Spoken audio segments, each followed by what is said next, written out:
बिस्मिल्लाहिर्रहमानिर्रहीम। मिनश्शैतानिर्रजीम। बिस्मिल्लाहिर्रहमानिर्रहीम। अल्हम्दुलिल्लाहि रब्बिल आलमीन व सल्लल्लाहु अला मुहम्मदिन व आलिहि ताहिरीन। मोमिनीन इकराम, अस्सलामु अलैकुम व रहमतुल्लाहि व बरकातुहु। नहजुल बलागा जे मौजू ते गुफ्तगू जो सिलसिलो जारी है। गुज़िश्ता नशिस्त में असां ज़िक्र कयो हो त दुनिया अरब जा जेके अदीब आहिनि, फ़सीह और बलीग अफ़राद आहिनि, उन्हनि जी नज़र में नहजुल बलागा उन्हनि खे कीअं नज़र आयो आहे, उन्हनि जी छा राय आहे नहजुल बलागा जे बारे में।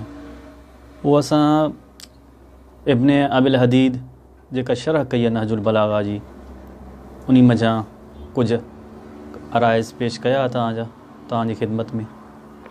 अॼु उन गुफ़्तगू जे सिलसिले खे उतां ई वधाईंदासीं।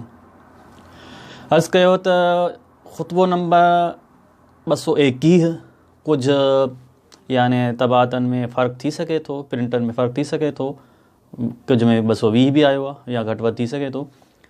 मौला अमीरुल मोमिनीन अली इब्न अबी तालिब अलहाकुमुत तकासुर हत्ता ज़ुरतुमुल मक़ाबिर, इन जे ज़ैल में इन जी तशरीह कंदे ऐं बरज़ख़ जे बारे में गुफ़्तगू फ़रमाई आहे। पोइ उन गुफ़्तगू खां पोइ इब्ने अबिल हदीद कुझु उन जी शरह कई आहे, उनमें कुझु जुमला फ़रमाया आहिनि इब्ने अबिल हदीद। कुझु अर्ज़ु करे चुका आहियूं गुज़िश्ता नशिस्त में, कुझु अॼु अर्ज़ु करे तव्हांजे इंशाअल्लाह ज़हमतनि खे तमामु कंदासीं।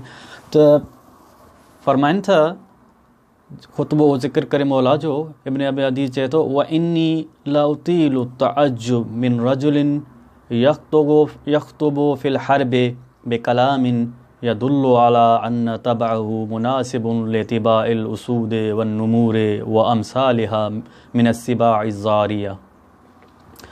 मूंखे तअज्जुब थियो थियो, लगातार मां तअज्जुब कंदो रहंदो आहियां, तअज्जुब में हूंदो आहियां ऐं सोचींदो रहंदो आहियां जॾहिं मां ॾिसंदो आहियां मिन रजुलिन यख़्तुबु फ़िल हर्ब, अहिड़े मर्द जे बारे में मूंखे मौला अहिड़ो मर्द नज़र ईंदो आहे जेको ख़िताब करे थो जंग जे मैदान में, जॾहिं बेकलामिन अहिड़े कलाम सां अहिड़ी गुफ़्तगू करे थो तो यदुल्लु अला अन तबअहु मुनासिबुन लितिबाइल उसूद वन नुमूर व अशबा व अमसालिहा मिन अस्सिबाइ ज़ारिया।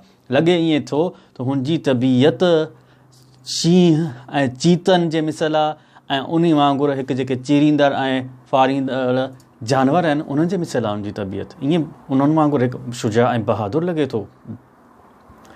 लेकिन वरी फ़रमाइनि था, सुम्म यख़्तुबु फ़ी ज़ालिकल मौक़िफ़ बिअैनिही इज़ा अरादल मौइज़ा बिकलामिन यदुल्लु अला अन तबअहु मुशाकिलुन लितिबाइ रुहबान लाबिसुल मुसूअ वल्लज़ीन लम यअकुलू लहमन व लम युरीकू दमा।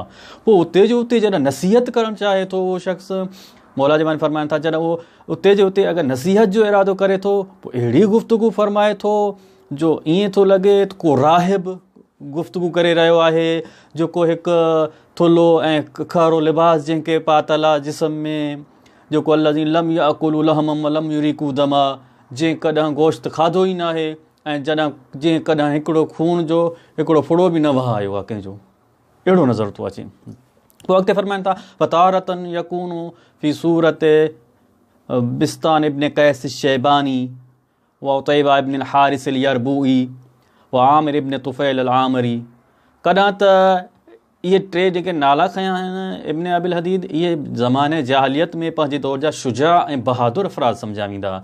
इन्हनि जो ज़िक्र करे चए थो कॾहिं त उन्हनि जी सूरत में नज़र थो अचे ऐं कॾहिं वरी वतारतन यकून फ़ी सूरत सिक़रात अल हिब्र अल यूनानी व यूहन्ना अल मअमदान अल इसराईली व मसीह इब्न मरियम।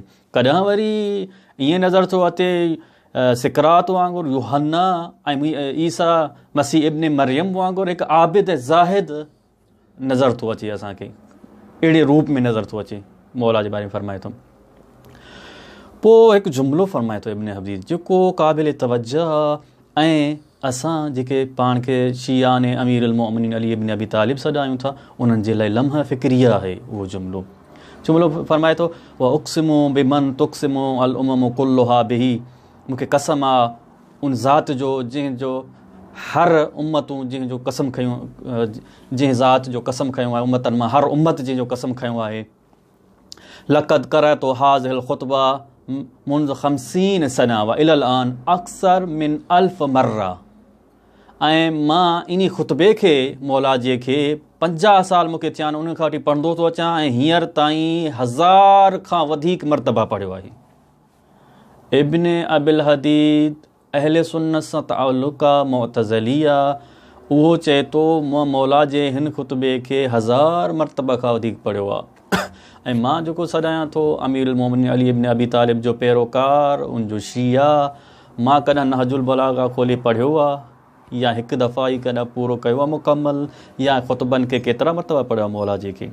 लम्हे फ़िक्री आहे हिकु शिया ऐं मौला जे पैरोकार जे। इब्न अबील हदीस चए थो 1000 मरतबा खां वधीक मां इहो ख़ुतबो पढ़ियो आहे। व मां करा तो हा कतो इल्ला व अहदसत इंदी रोआ व ख़ौफ़ व वाज़ा। ऐं जॾहिं बि मूं पढ़ियो आहे मुंहिंजो वजूद कंबी वियो आहे, मुंहिंजे वजूद में ख़ौफ़ इलाही वेही वियो आहे ऐं मुंहिंजे कल में ख़ौफ़ वेही वियो आहे, मुंहिंजे आज़ा ॾकण था लॻनि।